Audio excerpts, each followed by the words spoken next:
हाय दोस्तों, नमस्कार। मैं हूं पप्पू। आप देख रहे हैं केआर शिक्षा। आप सभी का इस नए वीडियो में पुनः स्वागत है। दोस्तों, अगर आपके मन में 40,506 प्रधान शिक्षक बहाली से संबंधित किसी भी प्रकार का डाउट हो, जैसे कि रिक्ति का विवरण, वेतनमान, शैक्षणिक योग्यता, अनुभव, उम्र सीमा, चयन प्रक्रिया, परीक्षा शुल्क और इसके रिगार्डिंग और भी बहुत सारा चीज, तो आप इस वीडियो को अंत तक जरूर देखें। हमें उम्मीद ही नहीं बल्कि पूरा यकीन है कि आपके मन से सारा का सारा डाउट क्लियर हो पाएगा। चलिए शुरू करते हैं। सबसे पहले हम लोग जानेंगे रिक्ति के विवरण के विषय में।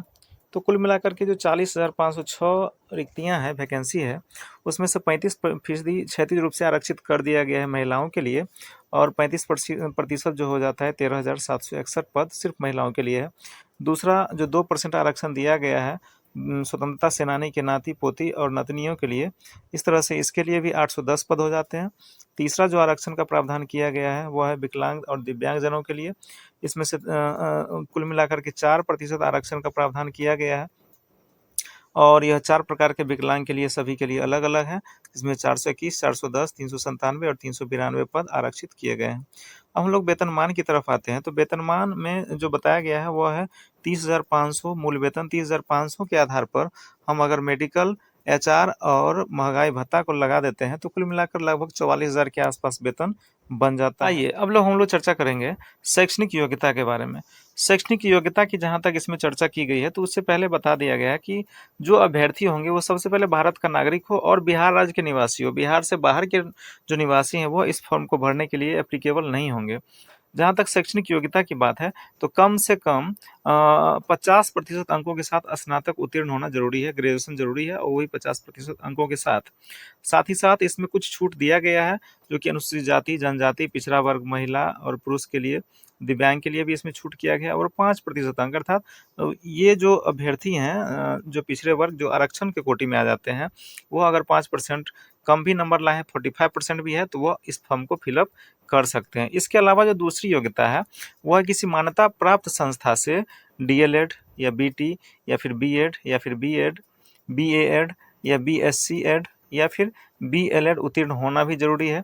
इसके अलावा और भी एक जो योग्यता निर्धारित की गई है वह है 2012 या उसके बाद नियुक्त शिक्षक हेतु शिक्षक पात्रता परीक्षा में उत्तीर्ण हो, अर्थात टीईटी जरूरी है। जो शिक्षक 2012 या उसके बाद ज्वाइन किए हैं, और 2012 या उससे पूर्व के जो शिक्षक हैं उसके लिए जरूरी है दक्षता परीक्षा उत्तीर्ण। जो दक्षता लिया गया था उसमें उत्तीर्ण होना उसके लिए जरूरी है।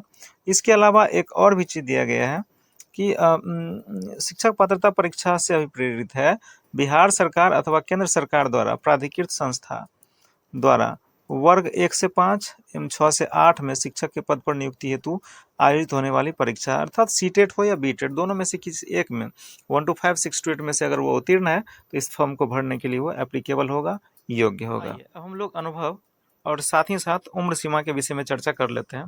तो जहाँ तक अनुभव की बात है, तो जो सरकारी शिक्षक हैं, चूंकि फॉर्म वही लोग भर सकते हैं जो सरकारी शिक्षक हैं, तो उनके लिए जो उम्र निर्धारित की गई है अनुभव, वह अगर पंचायती राज संस्था या नगर निकाय संस्था के शिक्षक हैं तो उनके लिए जरूरी है 8 वर्ष की सेवा, अगर वो प्रारंभिक शिक्षक हैं तो। और अगर वो स्नातक शिक्षक हैं पंचायती राज संस्था या नगर निकाय संस्था के अंतर्गत, तो उनके लिए सेवा संपुष्ट होना जरूरी है। अब यहाँ पर सेवा संपुष्ट क्या है इसको जान लेते हैं। सेवा संपुष्टि का मतलब होता है कि लगातार 2 वर्षों तक अगर उसने सेवा किया है तो उसका सेवा संपुष्ट माना जाएगा, अर्थात सेवा में किसी भी प्रकार की ब्रेक नहीं हुआ, सेवा टूट नहीं होना चाहिए। 2 वर्षों तक कंटिन्यू अगर उसने सेवा किया है उसकी सेवा संपुष्ट मानी जाएगी, और उस फॉर्म को भरने के लिए वो एप्लीकेबल है। तो स्पष्ट हो गया, 1 to 5 के लिए 8 वर्षों की अनुभव की आवश्यकता होगी, और साथ ही साथ जो 6 to 8 के टीचर हैं उनके लिए मात्र 2 वर्ष की अनुभव की जरूरत पड़ेगी इस फॉर्म को भरने के लिए। तो उसके बाद उम्र की अगर हम बात कर लें, उम्र सीमा की, तो उम्र सीमा इसके लिए कोई ऊपर और नीचे, अर्थात अधिकतम और न्यूनतम उम्र निर्धारित नहीं की गई है। लेकिन एक बात की जो चर्चा इसमें कर दिया गया है वह है 60 वर्ष, यानी 60 वर्ष से ज़्यादा का उम्र के कोई भी शिक्षक इस फॉर्म को फिल नहीं कर सकते। आइए हम लोग चयन प्रक्रिया को देखते हैं। चयन जो होगा प्रधान शिक्षक के लिए वह लिखित परीक्षा के आधार पर होगा। लिखित परीक्षा कुल मिलाकर के 150 अंकों का होगा, और यह 150 अंक बहुविकल्पीय प्रश्न यानी वस्तुनिष्ठ प्रश्न होंगे। एक से अधिक उत्तर वाले होंगे जिसमें से एक प्रश्न का सही उत्तर लगाना होगा आपको। और यह 150 अंकों में से 75 अंक जो है वो सामान्य अध्ययन से रहेंगे, और साथ ही साथ 75 अंक जो है वह डीएलएड के विषय से रहने वाले हैं। ध्यान देने वाली बात यह है इसमें माइनस मार्किंग भी होगा, अर्थात आप को इसमें यह बात ध्यान रखना है कि आप गलत प्रश्न को का उत्तर ना दें, क्योंकि हो सकता है कि वो गलत रहेगा और आपका मार्क कट सकता है। इसके अलावा यह परीक्षा 2 घंटों की होगी, 150 अंक और 2 घंटे का एग्ज़ाम होने वाला है। इसमें साक्षात्कार की बात करें तो किसी भी तरह का साक्षात्कार इसमें नहीं लिया जाएगा, अर्थात कि आप रिटन जो एग्ज़ाम होगा उसी के नंबर के आधार पर आपका सिलेक्शन कर लिया जाएगा। अब एक बात और इसमें ध्यान रखना है, वह है न्यूनतम मार्क्स अचीव करना, अर्थात कम से कम इतना नंबर अगर आप नहीं लाते हैं तो आप फिर पास नहीं माने जाएंगे, आपको फेल कर दिया जाएगा।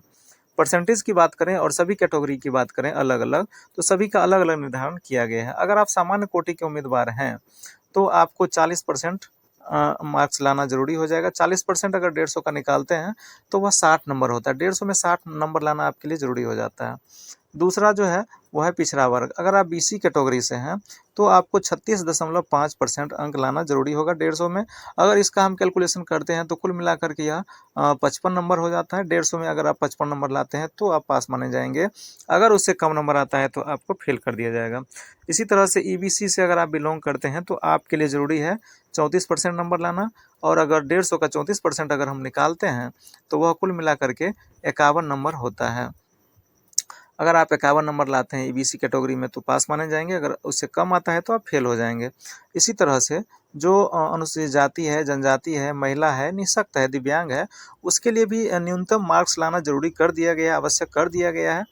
वो है 32%, और अगर आप 32% को 150 से कैलकुलेशन करेंगे, तो यह 48 नंबर होता है। अगर आपके पास 48 नंबर नहीं आता है, तो आप इसमें फेल हो सकते हैं। अच्छा, कुछ पॉइंट और इसमें नोट करने वाला है, वह यह कि प्रत्येक कोटि से अगर अधिक उम्मीदवार पास कर जाते हैं, जितना सीट है अगर उससे ज़्यादा पास करते हैं, तो उसमें से 10% जो प्रत्येक कोटि है, उसमें 10% को वेटिंग लिस्ट में रखा जाएगा, अर्थात उसको प्रतीक्षा सूची में डाल के रख दिया जाएगा। एक बात और नोट करने वाली बात है, वह यह कि परिणाम के आधार पर, परीक्षा के परिणाम के आधार पर आयोग सफल अभ्यर्थियों की औपबंधिक मेधा सूची तैयार करेगा, और लिखित परीक्षा वस्तुनिष्ठ के कुल प्राप्तांक समान होने की स्थिति में अधिक उम्र वाले अभ्यर्थियों को वरीयता दी जाएगी। अगर समान अंक आ गया 2 अभ्यर्थियों का, तो जिसका उम्र ज़्यादा है उसको वरीयता दी जाएगी। तो आप लोग इस बात का भी ध्यान रखेंगे। वीडियो के अंत में हम लोग जो जानने वाले हैं, वह है शुल्क के बारे में, जो परीक्षा शुल्क लगने वाला है। तो चूँकि सभी अभ्यर्थी के लिए अलग-अलग शुल्क निर्धारित किया गया है। सामान्य अभ्यर्थी के लिए 750 रुपये का निर्धारण किया गया है। वहीं केवल बिहार राज्य के अनुसूचित जाति और अनुसूचित जनजाति के लिए 200 रुपये का निर्धारण किया गया है, जो परीक्षा फीस के रूप में उनसे लिया जाएगा। बिहार राज्य के अस्थायी निवासी सभी आरक्षित और अनारक्षित वर्ग महिला उम्मीदवारों से भी 200 रुपये का शुल्क वसूला जाएगा, और जो दिव्यांग अभ्यर्थी हैं, उनके लिए भी 200 रुपये का शुल्क निर्धारित किया गया है। इसके अलावा उन्हें एक्स्ट्रा चार्ज भी देना होगा, जो बैंकों द्वारा निर्धारित किया जाता है। जब हम फॉर्म ऑनलाइन करेंगे, उस वक्त जो बैंक द्वारा एक्स्ट्रा चार्ज लिया जाएगा, उसका कैलकुलेशन इसमें नहीं किया गया, उसको जब ऑनलाइन करते समय काट लिया जाएगा स्वतः। उम्मीद करता हूँ कि आप सभी को यह वीडियो पसंद आया होगा, तो कृपया चैनल को सब्सक्राइब कीजिए, लाइक कीजिए और अपने दोस्तों को भी शेयर कीजिए, ताकि उन तक यह जानकारी पहुँच सके।